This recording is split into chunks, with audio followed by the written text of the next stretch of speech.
Hey, what is up, everyone? Thank you for joining the Film Chronicles today.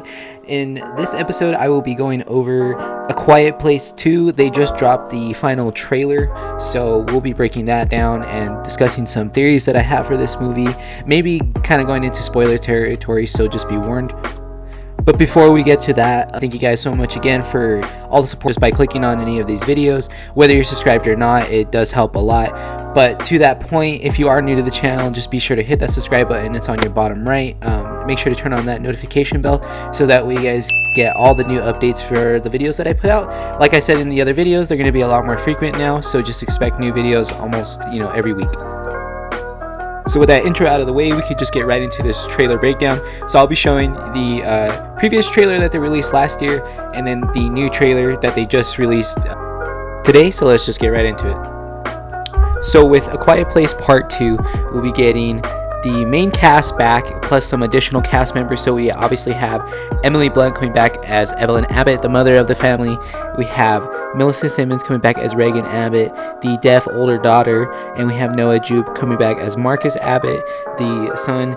And we also have John Krasinski coming back as Lee Abbott, but it's going to be in footage that shows the timeline, when this all went down, when the invasion first begun, and when everything kind of went to hell in the town that they're in, and for the rest of the world, because it happened worldwide. And we're going to see the origins of that kind of pick up, and we're going to get more information according to John Krasinski himself, with a little featurette he did for promotion, since this movie's coming out now on Memorial Weekend, May 28th. So that's really exciting. It's going to kind of open up the theaters again in a way, since more theaters are able to open up with everyone getting the vaccine. So that's a big plus. And the newcomers of the cast are actually Cillian Murphy coming back as Emmett, a character described as an isolated, withdrawn, someone who's lost hope from losing so many people throughout this invasion and dealing with the aliens, and then just pretty much killing everything in sight, or everything that they can hear. So that's going to be interesting to see, and he's going to be teaming up, so to speak, with the main family. So we're going to see how that plays out, and what he does, and what this does for him in terms of this film. And then we also have Simon Hansu coming in, and he's going to have a shared history with this Emmett character, so we're going to see that play out in this film too. So I'm excited to see where this goes. I'm excited to see how this follows up. I have high hopes for it. It's getting some pretty early rave reviews, so that's a really good sign for this film. And I can't really wait to see what John Krasinski actually has in store for us with this part 2, because it's kind of frowned upon, I guess, in a way, to spoil the origins and kind of show everything. But I don't really think he's necessarily going to show everything that went down. I just think there's going to be a lot more pieces of the puzzle that we as the fans get to put together and kind of make almost a complete story about what happened in this universe that he's created. So that's one thing to be excited for. It's also exciting to see other survivors, and to see the Abbott family themselves kind of leave their home, since it got wrecked in the final attack in the previous film. So now they're out looking for a different place, and they run into Murphy's character Emmett in the film. So it's going to be cool to see how the narrative picks up from there, and where it takes us now that they've lost the father of the family, one of the not the more stronger member, but someone that was more of a protector, that was more able to be a protector, since the mother was pregnant previously. Now they have to still take care and defend the baby, hope that it doesn't attract the creatures, since they're attracted to the sound. And it's just crazy, because everything's post-apocalyptic basically. There's little to no survivors. It's only like a small fraction, and since this alien pretty much decimated the worldwide population in a matter of almost a couple days, from some of the other news clippings that we see in the previous film. So now we'll be able to piece that together a little more, which will be an exciting aspect to see. So already a big plus in my book for them to flesh out the world that they created with A Quiet Place Part 1. And yeah, man, I'm pumped. I love horror. It's one of my favorite genres for movies. So to see a sequel for one of the better horror films, I guess I should clarify, is really, really exciting to see. Now that it's, you know, basically right around the corner, since it's already practically, what, May 6th already. So, you know, we're 22 days away now from seeing this film. And yeah. And with the new characters, Emmett and the unnamed character that Simon Hansu is playing,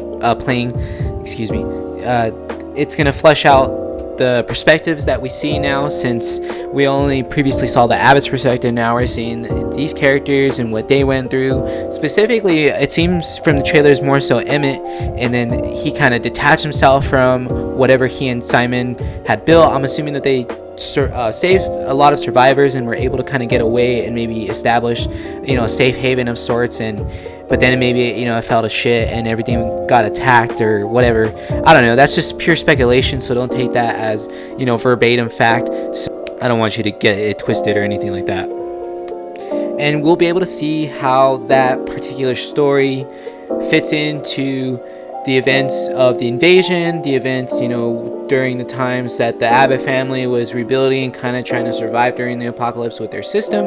So that's another cool thing to see added to a sequel, and it just branches everything out, and it expands upon what we already see. And I'm just expecting more craziness, more moments that really, you know, catch us off guard.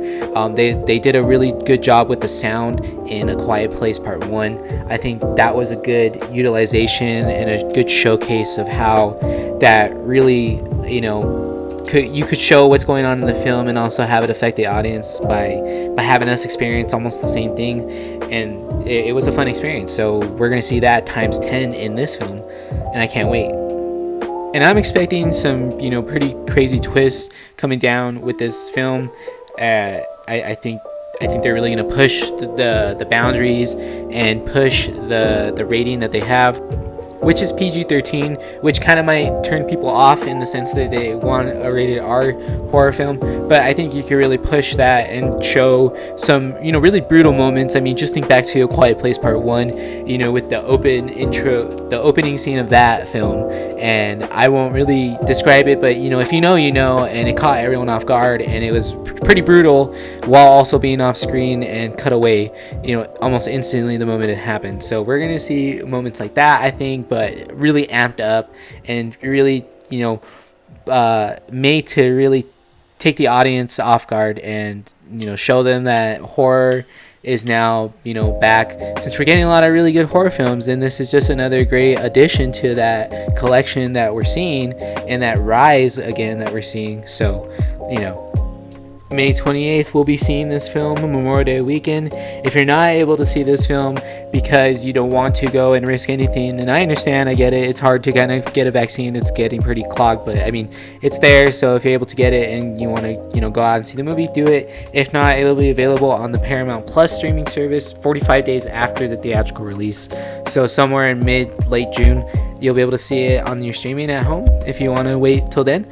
But I'll be seeing it, and I'll be able to have my thoughts and my reviews, you know, a spoiler section for that. So expect some more videos on this, because it is one of my most anticipated horror films, right behind Spiral, since Spiral's coming out later here in May, and this film will be coming out later towards the end of May. So, you know, it just pretty much beats it just because it's earlier than A Quiet Place Part 2. So that's really it. But I'm very excited for both films. I had a previous video on Spiral, so check that one out, and be sure to be on the lookout for that spoiler talk and review for A Quiet Place Part 2. And that's gonna wrap up this little discussion and my thoughts on this film. I hope you guys are just as excited for this film as I am. I know that there are a lot of people out there, so I hope you guys are here and you guys watch this video. So with that being said, make sure you guys are liking the video, of course. Comment on the video of your thoughts of what you expect to see in this film. And if you're new to the channel, be sure to hit that subscribe button. It's right there on your bottom right, and then turn on that notification bell after you subscribe for every new video that I put out. And yeah, have a good one, guys. I'll catch you guys on the next video.